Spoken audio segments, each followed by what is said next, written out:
Hello. I just wanted to go over a lecture with you guys on the birth of rock music for Latinos or Chicano rock, Latino rock, or also known as Latin rock. And so I want to share a little bit with you all about this topic. I'll try to keep it as brief as I can and hopefully clear up some of the history of it, and also let you know about some of the ways that Latinos and Chicanos were very influential with rock music. And so first, I'm going to share my screen, and we will get going. Alrighty. So here we go. So Latin rock. So Latin rock has a very interesting history because it has been kind of left out of the narrative in many ways, despite the fact that, like, when we learned earlier with Latin jazz and um, different forms of music like that, like it was very influential in what ends up being things like rock music, even blues. We talk about the Bo Diddley beat, which is basically just son clave, that do do do do do do do do do do do do. We hear it also in like George Michael's Faith and all these pop songs too, right? Um, and so that's another thing to consider because Latinos and Chicanos ended up being a big part of what we know as rock music. And as it progresses from the 1950s into the 70s and even into the 80s, we see many of these artists end up being very important uh, um, players in uh, rock in general.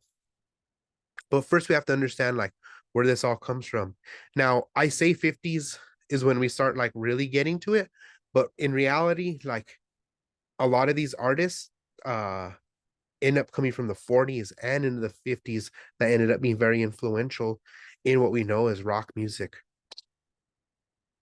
And so I want to talk about a few of them too first, because I mean, there's always like examples we hear about and learn about, but it's never we never hear about some of the people before that. So we always hear like about Carlos Santana and people like that too, but there's others too that came first. And I always like bringing this up too because like the idea of a rock star, like that idea of like this person's a rock star. And I picture in my head, like when I hear rock star, I think of like, I don't know, like Freddie Mercury, um, Elvis Presley, right? Like that was like the king of rock and roll.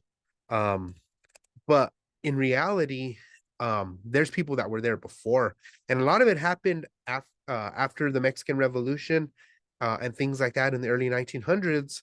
Whenever they started to focus on more instances of individual artists being put into the limelight through uh, basically like pop culture things that like film and TV stuff like that.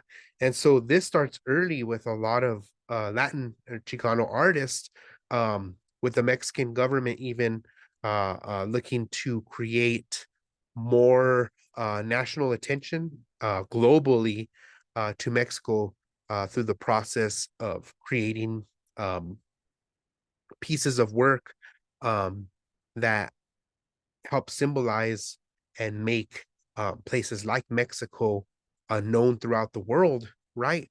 And so same thing happens in the United States, obviously, too. So we start utilizing those things too. So it's called cultural production.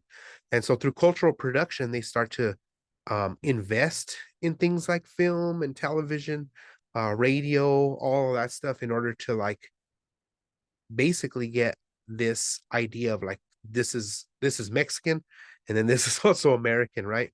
And so we did that as well. So it ended up being like this idea of like American music and Mexican music. And that's why like mariachi is typically connected with um Mexican culture, right? Because I mean there's other forms of Mexican music, but that's the one. Like when you go to other places around the world and you're like, what's Mexican music? They're like mariachi, right? While in the United States, one of the ones that really hits with us is rock music, um, jazz, blues, and all of those things have some roots within Latinx or Latino and Latine, Chicane and Chicanx uh, um, influence, right? So we get that from there too. And so going back to the whole rock star thing, so rock stars end up being pushed into the limelight through things like television and film, like I said. And some of those artists end up being very important. Um, I forgot to mention this. So rock music is like any kind of music and rock in Spanish. It could be the artists are Latin descent or Chicanx descent. Um, and typically in like from the US or Latin American countries, kind of a vague, but let's talk about this. So paving the way. All right. So during the 40s, there were a couple of groups that came out and artists that came out that were ones who really like kind of pushed that influence, especially on the West Coast. Now, being that a big chunk of the people that were living in the West Coast, especially like places like California, Texas, in the Southwest over here, like in Arizona, New Mexico, were predominantly Latinos or Chicanos or Hispanic people, right? Um, well, just like that, they were the ones who end up being the artists that um are playing new music, right? And so, and it's always younger ones too. And so we saw a lot of these kind of bands forming. And this is in the rise of like the later 40s, after World War II, right? And so when the baby boom is happening and stuff like that, they started coming up with these tunes and coming up with these styles, right? And so it's very influenced by the blues, very influenced by jazz, Latin jazz even, and other things like what ended up being like R&B, like that was another thing too, and big band too. One of the first groups was this band here called the Armenta Brothers, and the Armenta Brothers were really cool because they were like one of the first bands that ended up like playing and performing what we know as like proto rock and roll, alongside other artists too that were predominantly from like the blues um area, but these guys were like incorporating different things in there too. um and if you look in the back, um that gentleman there um ends up being an important figure in rock and roll too, and he got his start with the Armenta Brothers. That's Chuck Berry. And so he ends up playing with the Armenta Brothers as a guitarist, and singer, backup singer, and also lead singer too on some of the tracks. But they are predominantly like a Mexican American group, and so they did play like that was the thing that was funny too, is like they'd go to a show and they play like bunch of like covers and stuff like that of like Mexican music and things like that, like say like a wedding or whatever, and then they would throw in some of their tunes too or play some rock tunes. And so that's how they started going. And then other individuals started to also during this time, and these guys actually started like really in the later 40s too. These guys started like I'm like I should have like had them in better order, but that's how the layout was. This is in the early 50s, but Gil Bernal was one of the first ones too, and he was playing. He was a saxophonist, but he had a band, a big band kind of style. But he was playing a lot of like different stuff that like people had never heard of, and it ends up being lumped into that rock category that we know and love so much, right? And then leads into things like doo-wop and stuff like that. And like one of the people that was really important with that too was this gentleman here named Andy Russell. Andy Russell wasn't his real name. I can't remember what his real name was. I can tell you if you give me 1 second. But Andy Russell was interesting because he was one of those figures where they were like, this guy has an amazing voice. He was a crooner, and that was like Frank Sinatra, Tony Bennett, things like that. Those guys are considered crooners, right? And so Andy Russell was interesting because he was in that realm too, but he was had sound a little bit of a different sound. But the other thing that was part of his appeal was the fact that his name was Andres Rebago, and he was actually born um, in Los Angeles, right? But his family was Mexicanos, and so he had that like Latin appeal. And so like that Latin lover that we had started seeing so much in like movies and stuff like that too. So they pulled him in, and this is like pre-Elvis. So like people tend to think about like rock star, like I said, like Elvis and people like that, where they start putting in motion pictures and stuff like that. Well, this predates it. So he was doing this in the late 40s. And so they were incorporating him into movies and adding his tunes into the movies too. Why? Because it's a double win there, right? So they're able to capitalize and make enormous amounts of profit off of the artist's performance in the movie. So they go to the movie, people go to the movies to watch Andy Russell, this uh, uh, beautiful crooner, Latin crooner, right? Uh, uh, and people would go watch his movies to go see him and also hear him sing in the movie. But then they would sell the soundtrack for the movie too, and so they would sell albums from the movie of tunes from the movie that they heard in the at the movies too. And so it's kind of like a win-win situation for them, and so they capitalize off of it. Well, what ends up happening is it ends up having a lot of these artists really blow up, and so they end up becoming very, very famous. Andy Russell was one of them. He was signed with Capitol Records. He kind of drifted away from that idea of wanting to be like in movies, stuff like that. It was really hard for him. He didn't really like that. He just wanted to do music, and it kind of really hurt his career because he was very reluctant to do that. Um, but that's where that comes from too. Like I said, Gil Bernal was also one of them too, but his was more like ends up being an influence for other artists, and I'll talk about it in a little bit too, where they kind of incorporate that's not even like the Armenta brothers, like incorporating that like even like big band kind of sound into like this new um uh uh forming genre that was going to happen in the late 40s and early 50s, right? And then doo-wop comes in and stuff like that too. Oh man, and I don't know what it is like about doo-wop music, but like Latinos and Chicanos, like we love that. We're like very drawn to doo-wop. I know my dad, like his thing was like like Mexican music, like mariachi, stuff like that, and then like doo-wop, or like he called them oldies, right? And like that happens a lot with us too. Even like Selena's dad, right? Like in the movie, like Abraham Quintanilla was like all about that. Like the Dinos were like a doo-wop group, right? And so we get to see that too. Well, that ends up influencing a lot of other people. I had like videos that I show you, but I can't show them because then they don't let me show them on this video on YouTube. So check them out. I have them in the playlist. So go and watch them. Another person that was very important with this is this guy Lalo Guerrero. He's basically known as the father of Chicano music because he was one of those first artists that really pushed the envelope. But his thing was cool because he was like really rebellious, I guess you would say. And that's one thing like that's kind of connected to things like rock and roll is this idea of being rebellious, right? It's not like the music your abuela listens to. It's not the music that your mom wants you to listen to. And so they capitalize off of that. And like you saw last time when we talked about the Zoot Suit riots and stuff like that, where these Chicano youth from the West Coast fell in love with jazz music and incorporated that into their style and what they were listening to and stuff like that. I forgot to mention that too before, like with people like the Armenta brothers, stuff like that.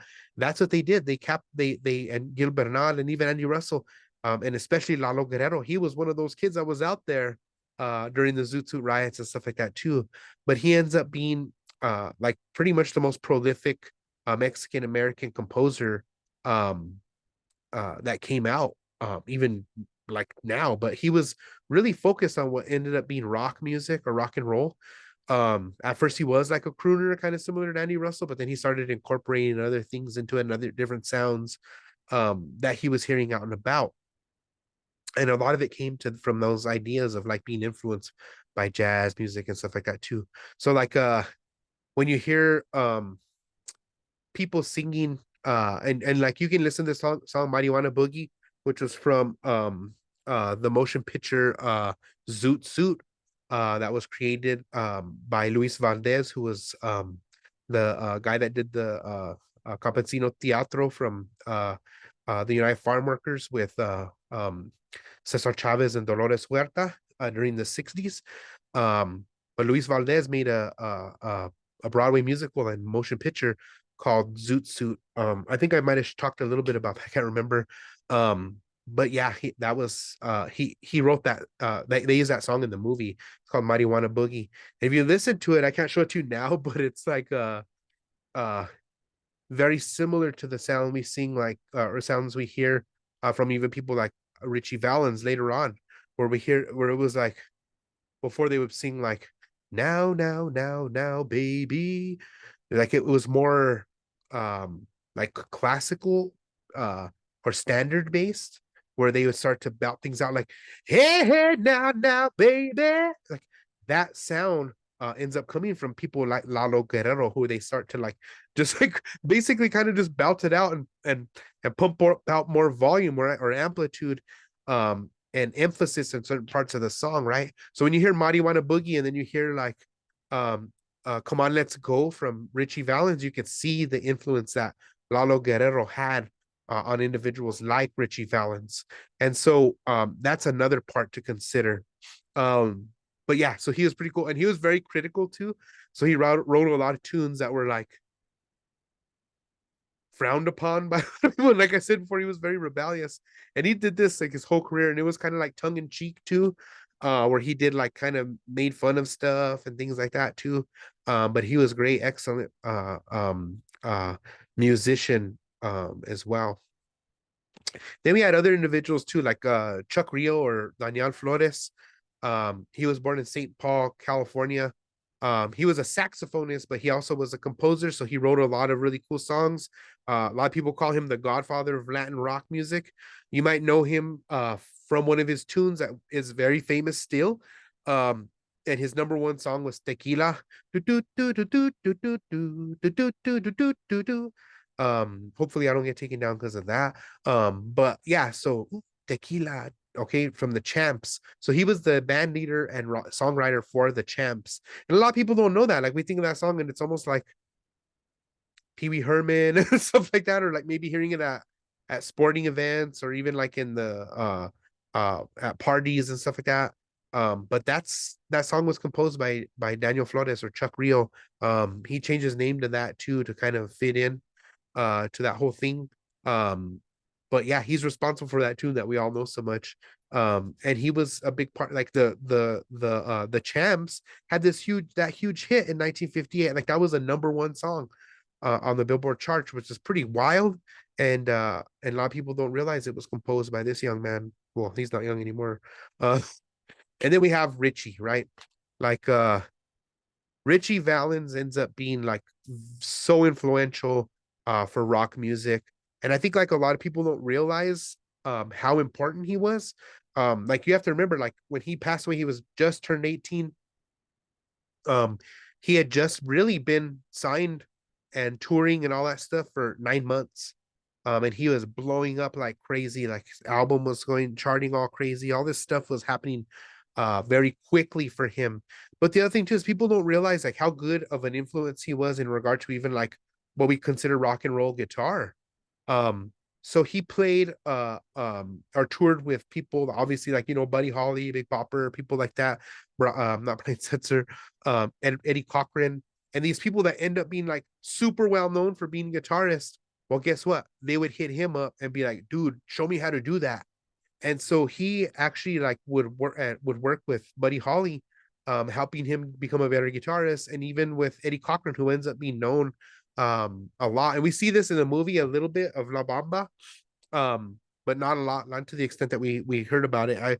I read an article one time where they were talking about how Buddy Holly, whenever they were on tour, was like, this kid's an amazing guitarist and he's a great musician and even better person and all this wonderful things about Richie. And so Richie ends up like being a very, very important figure because he uh gave a lot of Chicanos and Latinos um a sense of pride because they saw themselves in him, right? And they saw him being this huge rock star. Uh, and he was like one of the kids that you grew up with, you know what I mean? Like one of the kids down the street. Um, and so that was what was so special about him too. So he made it relative to us, even though like there was things that he had to deal with in regard to that, like his image and stuff like that. Even his name, which I'll talk about now. So like Richie Valens is obviously his stage name. His name was Ricardo Valenzuela. I think he had like another name, like all of us do, like my name's Gabino Perez Ortega Salazar Noriega. And so like we see that thing too, right? And so that's another aspect of it, was this idea that like even though they made him change his name and stuff like that to like sell records and make him more appealing to like an audience that was outside of being Chicano and Latino, he still implemented it into all of his songs. Like you hear it, and like anything from the scales he's playing to the chords, like they're predominantly like chords from like Mexican songs too. And why? Because that was his base, right? And then he like fell in love with blues music and things like that that were influential for him. And then also like early rock and roll, which he ends up being a part of. Um, and so that's a whole other thing too, right? But let's talk. I'll close on this too. And check out some of the tunes like he has. If you haven't heard them, like I mean, there's just so many awesome songs from him that like he only recorded a few, but like they're just so impactful and so awesome. Like we belong to like together and stuff like that. Like oh my gosh, like that's so good. And then La Bamba, of course. Come on, let's go. All of those tunes. Go check them out. And I'm gonna talk about him again because he also was very influential for other forms of music too. But going along with that idea of like them having to change their names and stuff like that, like this was he wasn't like the first one. There was many people, like I told you before, like with Andy Russell and individuals like that, but it was like all over any kind of the pop culture stuff. So any kind of film, television, all this stuff.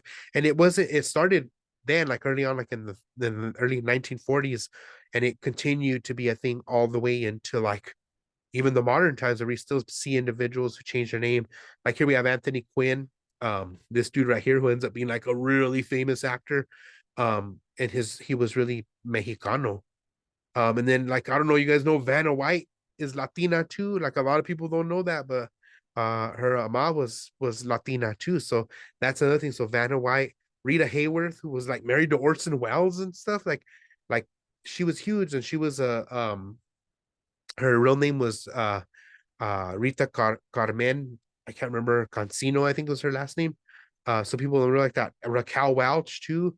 Raquel Tejeda is her real name, and she was oh I can't remember. Um, and then we have other people like even like Burt Reynolds. That's not his real name. He was also Latino too. But so it was all over pop culture, right? It was all over the what we end up seeing as the entertainment industry. So from television to radio to like music, like we said, like with radio even, and like films, all this stuff, right? So making them change their name to appeal to a wider audience, right? And so that was what the goal was, to appeal to this wider audience where they could get more uh uh connected, and then also they were less likely to deal with certain things. And there was other artists too, like I don't know if you guys know this, but Marilyn Monroe had a very special connection with Mexico too. Like her family lived out there and stuff like that too. She could actually speak Spanish. A lot of people don't know that either, but like so there was all these people that were doing this kind of stuff, and then other individuals end up like continuing to do and be a part of this, right? um but it was important for them to have that opportunity to be able to uh, address the needs of this stuff too, right? And address the fact that like they end up being stripped of their names. And you talk about like Emilio Estevez and people like that later on, like Charlie Sheen, all of those people who end up like it continues to be a problem even now, like with like more modern actors too, like Oscar Isaac. Oscar Isaac is really Oscar or Isaac Oscar Hernandez or something like that too. So people like take that out still. Like that's what's kind of sad, is we still see that even today. And this, I'm not even scratching surface. There's several artists that are like that too. Well, then what happens is in the 60s and 70s, we see this rise in Latino rock too. And so we see people like Sonny and the Sunliners who end up like being like a basically like a doo-wop rock and roll group, and then also incorporating the Spanish or Mexican music into it as well. um they end up blowing up in like the later 50s, early 60s. And then other artists during the 60 the mid 60s and 70s end up also blowing up too, like Sam the Sham, which is like this is another one that's kind of messed up.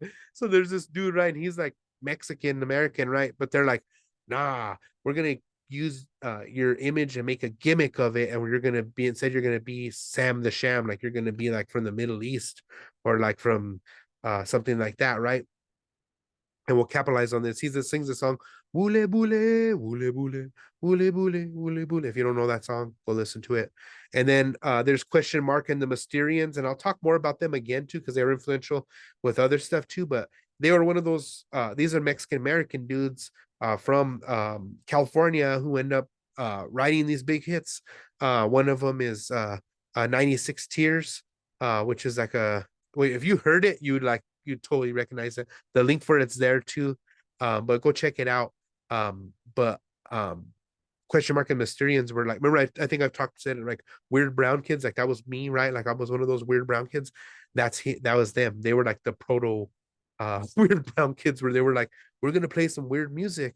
And so there was like almost like the Doors and stuff like that too were influential to them too. And they're like, yo, we could do that too. And so they started doing it, started making these putting out these tunes. Right. And that was awesome. So check them out too. And then we had another element that came out of it too was like Chicano soul music. And Chicano soul is very much connected to Chicano rock and Latino rock. Not like you would think like we see with other artists and stuff like that too, but we have like El Chicano and people like that, Tierra, the Midnighters, who are all like these bands who ended up embracing like the idea of like rock and roll music, but also have like more soulful elements to it. And so that's where we get this idea of Chicano soul. And to me, Chicano soul is like cruising music.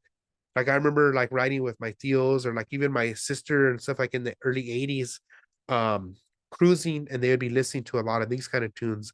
This is the kind of stuff that would be playing on the radio like on Sunday afternoons or Sunday night or Saturday nights, where people would like listen, go to the park, and they maybe go cruising and stuff like that too. So we had these bands that did that. So we have like El Chicano, like I said before, and Tierra. Like when Tierra was one of the first bands I ever saw live when I was a little kid, and they sang that song together. Together, baby, baby, just you and me. Yeah. Oh, how happy we'll be. Right, that's them, right? And that's like like I've heard that song all over the place. I was at the grocery store the other day playing it on the radio. You know what I mean? And so that's how important these were. And one thing that's kind of cool now is like Chicano soul music is like is resurfacing or making its way out again in more modern artists, which is really cool. And I'll talk about that in a minute too. I'm gonna pass those because I can't play them. Women of rock of Latin rock too. So this was also an important element of it. We got to see how these women end up being a major part of it. Um, so anything from like Rosie and the Originals, who were the individuals who sang the band that sang Angel Baby, my angel baby. That's Rosie and the Originals. And Rosie uh it was from California too. They started the band over there, but she's actually her family's from Belen, New Mexico, so just south of Albuquerque, right? And that's where she passed away. Like that's where she lived the last years of her life was in Belen. And then we also have people like Linda Ronstadt, who ends up like you saw her already with her mariachi performance, but that was another thing, right? Another element of this whole thing. She ended up being like one of the biggest women in rock music in the 70s. And this was a girl that was Mexican American, right? And then we have Joan Baez too, who was also a big part of it as well. So these women in rock were also very important parts of it. Because before that, like I said, it was heavily male dominated, like we see with a lot of other forms of music. But they were the first ones to do that for Latin rock, and that was kind of cool in the US, right? I'm gonna have to pass that too.